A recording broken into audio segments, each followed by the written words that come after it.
nalikane mati sapa rajul bi ghairi maulidihi ing dalem liyane tanah kelahirane rajul, ing dalem liyane tanah kelahirane rajul kisah moko den ukur aitu zara'u lahu dan ukur lahu kaduwe rajul apa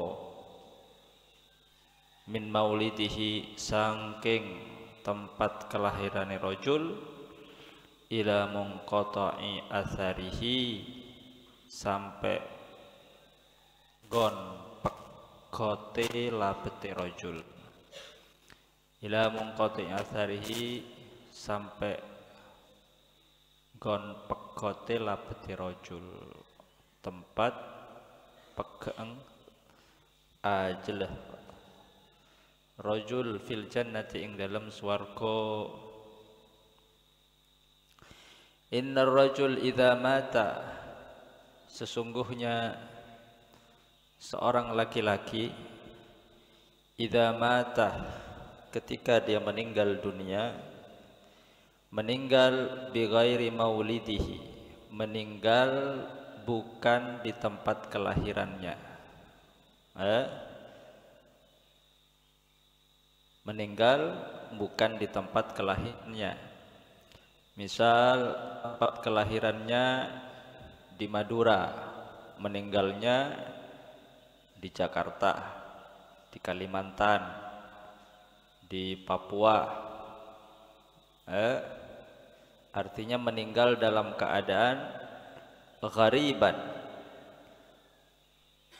dalam keadaan asing, meninggal bukan di tempat kelahirannya. Dan tidak ada orang yang tahu di mana seseorang itu akan meninggal, kapan dan bagaimana cara Allah Subhanahu wa taala mewafatkan seseorang. Jadi misteri di dalam kematian itu ada 3. Satu, tempat, tidak ada yang tahu di mana tempat seseorang akan meninggal. Kalau tempat kelahirannya tahu, TTL, tempat tanggal kelahiran. Tapi kalau TTM tidak ada yang tahu, tempat tanggal TTK, tempat tanggal tempat kematian. Jadi waktu ajal dan tempat ajal seseorang tidak ada yang tahu kecuali Allah Subhanahu wa taala. Ada yang meninggal di tempat kelahirannya, ada yang meninggal dunia di selain tempat kelahirannya, ada yang meninggal di darat, ada yang meninggal di laut, ada yang meninggal di atas pesawat. Tempat tidak ada yang tahu. Dan juga waktu, kapan, tahun berapa, tanggal berapa, jam berapa. Tidak ada orang yang tahu tentang waktu, tempat, dan cara atau kaifiyah Allah mewafatkan seseorang. Ada yang meninggal karena sakit, ada yang meninggal karena kecelakaan, ada yang meninggal karena jatuh dari tempat yang tinggi. Itu adalah bagian dari cara Allah Subhanahu wa taala. Bukan kecelakaannya yang membuat dia meninggal dunia. Ada orang yang celaka tapi tidak meninggal dunia. Bukan sakitnya yang membuat dia meninggal dunia. Ada orang yang sakitnya parah tidak meninggal. Ada yang enggak sakit meninggal dunia. Ada yang jatuh meninggal dunia. Jadi jatuh, kecelakaan, sakit itu hanya kaifiyah atau cara Allah bagaimana mewafatkan seseorang. Cara, waktu, dan tempat. Nah, ketika seseorang itu meninggal bi ghairi maulidih, meninggal di selain tempat kelahirannya. Dan ini termasuk keutamaan. Jadi meninggal bukan di tempat kelahirannya itu termasuk al-fadlul azim, termasuk keutamaan yang besar. Termasuk keutamaan yang besar. Lebih-lebih ketika tempat kematiannya itu adalah Al-Madinatul Munawwarah. Berangkat berziarah ke makam baginda Nabi besar Muhammad di Madinah, lalu kemudian meninggal di Madinah. Madinahnya memiliki keistimewaan dan keutamaan, dan meninggal dalam keadaan asing juga memiliki kemuliaan dan keutamaan di sisi Allah Subhanahu wa taala. Man mata man yastati ayyamuta bil Madinah falyamut biha. Dikatakan barang siapa yang mampu untuk meninggal di Madinah, falyamut biha, maka usahakan meninggal di kota Madinatul Munawwarah. Kenapa? Fa inni ashfa'u liman mata biha. Nabi mengatakan, sesungguhnya aku akan memberikan syafaat pertolongan kelak bagi siapapun yang meninggal di kota Al-Madinatul Munawwarah. Bi maulidih, barang siapa yang meninggal bukan di tempat kelahirannya. Makanya dikatakan man mata ghariban au ghariqan mata syahida. Barang siapa yang meninggal ghariban, meninggal dalam keadaan asing. Meninggal dalam keadaan asing. Asing artinya tidak ada yang kenal. Kenapa tidak ada yang kenal? Karena meninggal di tempat yang jauh, bukan di tempat kelahirannya, bukan di desanya, bukan di kotanya, sehingga tidak ada orang yang kenal. Mata syahida, selama dia tidak bermaksiat. Beda kalau misal melakukan suatu perjalanan jauh dalam rangka melakukan maksiat, lalu kemudian wal'iyadzubillah meninggal dalam keadaan asing, maka itu tidak mendapatkan keutamaan dan kemuliaan. Meninggal bukan di tempat kelahirannya.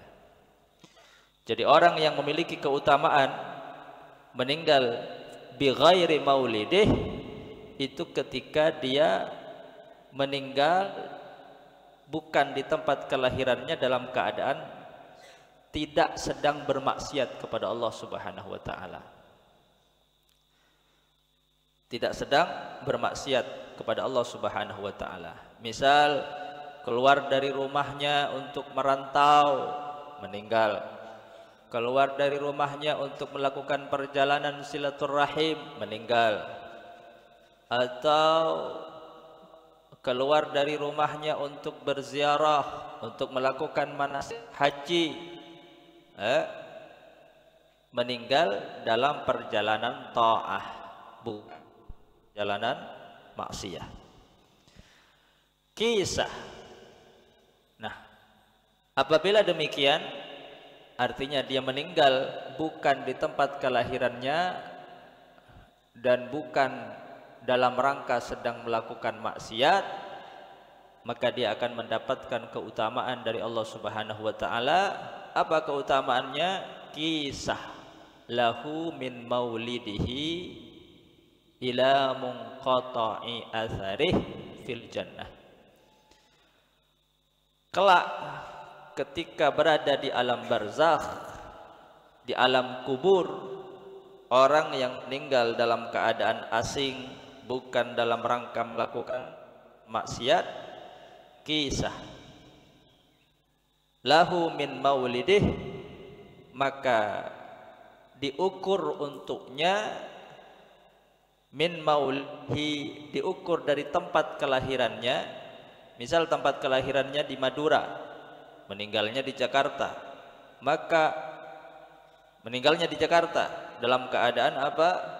Melakukan perjalanan ta'ah, ibadah, bukan maksiyah. Maka dari Madura itu diukur dari Madura, dari tempat kelahirannya, ila munqata'i atsari, sampai ke tempat ajalnya. Ajalnya di mana? Di Jakarta. Diukur dari Madura hingga ke Jakarta. Kalau meninggalnya di Papua, berarti dari Madura diukur sampai ke Papua. Munqata'i atsari, tempatnya, asarnya atau bekasnya. Jadi asar itu dikatakan ajal, ajal dikatakan asar, atsarih, wayun sa'alahu fi atsarih, ya, wayun sa'alahu fi atsarih.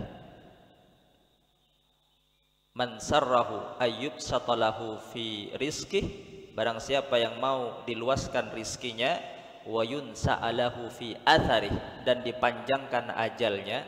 Jadi athar itu maknanya ajal. Kenapa ajal itu dikatakan athar? Athar itu bekas, bermula dari bekasnya langkah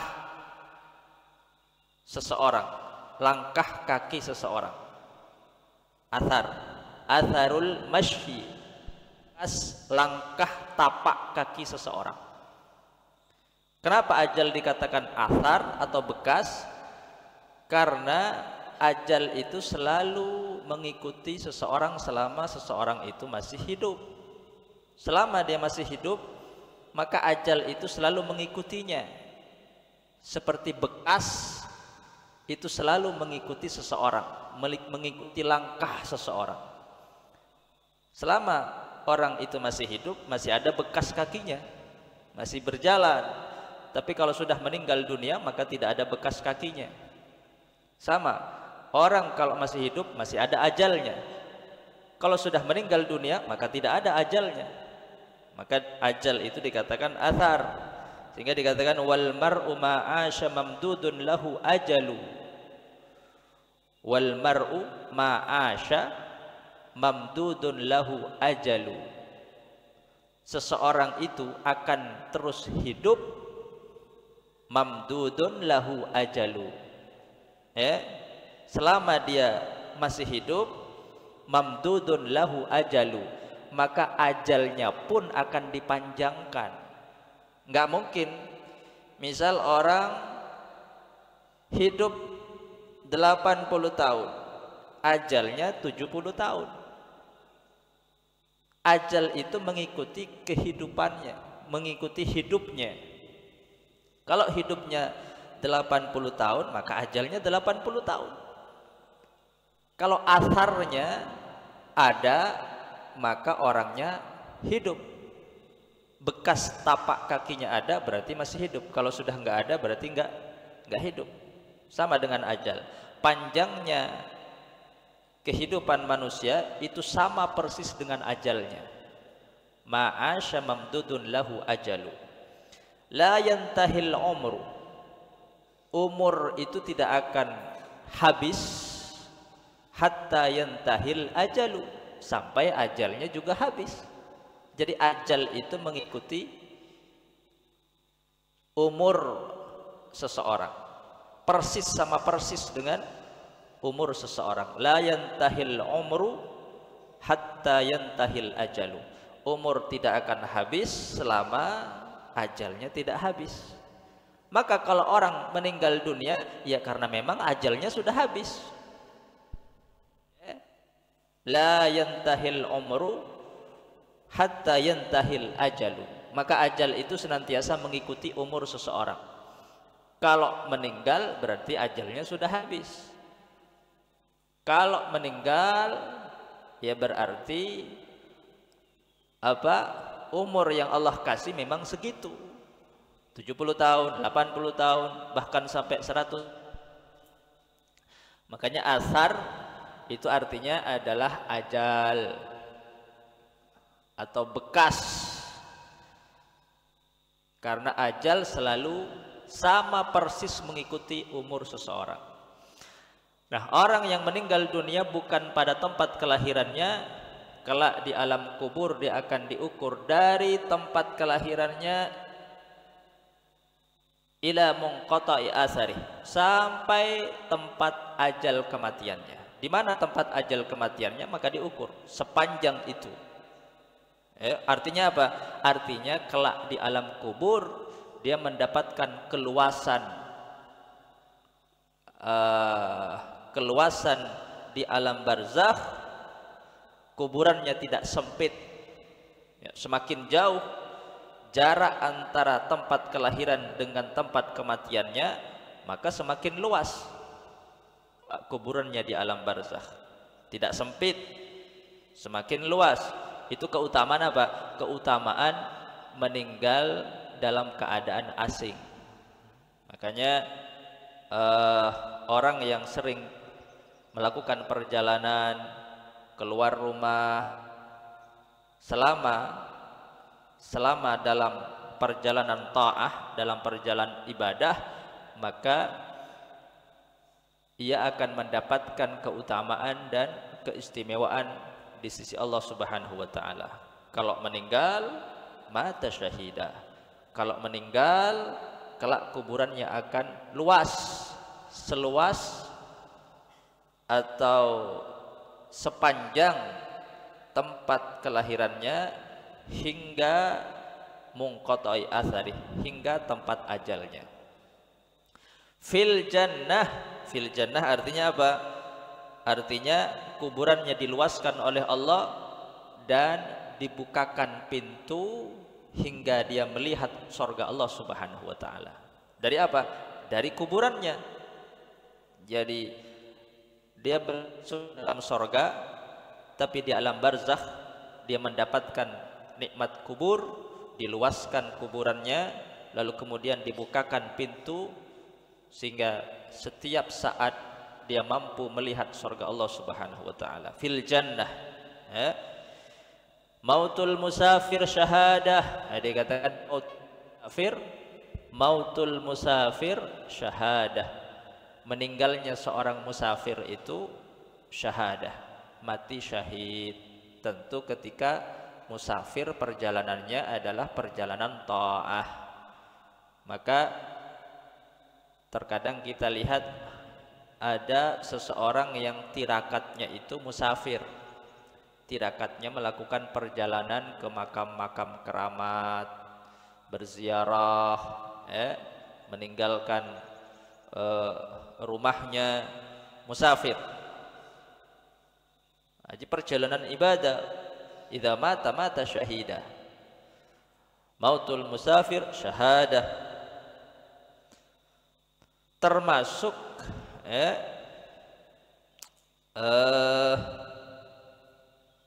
termasuk santri kan benih nang tempat kelahiran nang pondok. Mon mata syahida, karena mata ghariba. Situng keutamaan. Yang kedua, meninggal dalam keadaan mencari ilmu. Meninggal dalam keadaan mencari ilmu. Orang yang keluar untuk talabul ilm, untuk mencari ilmu, maka fahuwa fi sabilillah hatta yarji. Maka dia seakan-akan berada di jalan Allah hatta yarji, hingga dia pulang. Jadi selama santri berada di pesantren itu sama berada di medan perang fi sabilillah. Kalau meninggal mata syahidah, maka mendapatkan dua syahadah. Yang pertama adalah meninggal fi talabil ilm, yang kedua mata karena dia jauh dari tempat kelahirannya. Mautul musafir syahadah. Maka istilah pejau, ada istilah pejau, ngopi pejau. Ada maksudnya ya. Ngopi pejau artinya bada banah nang tempat sejauh dari tempat kelahiranmu. Dalam rangka apa? Istilah ngopi dalam rangka perjalanan ibadah, dalam perjalanan ta'ah. Benih ngopi kan arasanan orang, Mengopi pecau arasanan orang pahmate beri mata syahida. Maksudnya ngopi pecau dari ruang mana? Safaril ta'ah, safaril ibadah. Haji bagus maksudnya. Ini hadis ini mula-mula ada seseorang yang meninggal di kota Madinah. Ada seseorang yang meninggal di kota Madinah, mimman wulida biha, orang yang dilahirkan di Madinah. Jadi penduduk Madinah, mimman wulida biha, penduduk Madinah, ada penduduk Madinah meninggal dunia, lalu kemudian dimandikan oleh baginda Nabi besar Muhammad, disolati, dan Nabi mengatakan, apa kata baginda Nabi besar Muhammad? Melihat ada seseorang yang meninggal dunia termasuk mimman wulida bil Madinah, orang yang dilahirkan di kota Madinah meninggal di Madinah. Berarti yang meninggal bukan di tempat kelahirannya, tapi meninggal di tempat kelahirannya. Apa kata baginda Nabi besar Muhammad? Laitahu mata fi ghairi maulidih. Seandainya ini meninggal di luar Madinah, seandainya ini meninggal bukan di Madinah, artinya bukan di tempat kelahirannya, atau muhtamil dia bukan orang Madinah tapi dia meninggal di Madinah, wallahu a'lam. Kata baginda Nabi besar Muhammad, laitahu mata fi ghairi maulidih, seandainya ini meninggal bukan di tempat kelahirannya, lalu kemudian faqila lahu lima ya Rasulullah, memang kenapa ya Rasulullah kalau meninggal bukan di tempat kelahirannya? Maka Rasulullah mengatakan, innar rajul idza mata bi ghairi maulidih qisa lahu min maulidihi ila munqata'i atharihi fil jannah. Sesungguhnya orang yang meninggal bukan di tempat kelahirannya dalam keadaan asing, dia mendapatkan keutamaan. Kelak di alam barzakh kuburannya akan diluaskan oleh Allah, dipanjangkan sepanjang dari tempat kelahirannya hingga kematiannya fil jannah, dan dibukakan pintu yang terbuka hingga ke surga Allah Subhanahu wa taala. Itu yang dimaksud dengan apa? Dengan hadis innar rajul idza mata bi ghairi maulidih, artinya mendapatkan keutamaan orang yang meninggal dalam keadaan ghariba. Wallahu a'lam.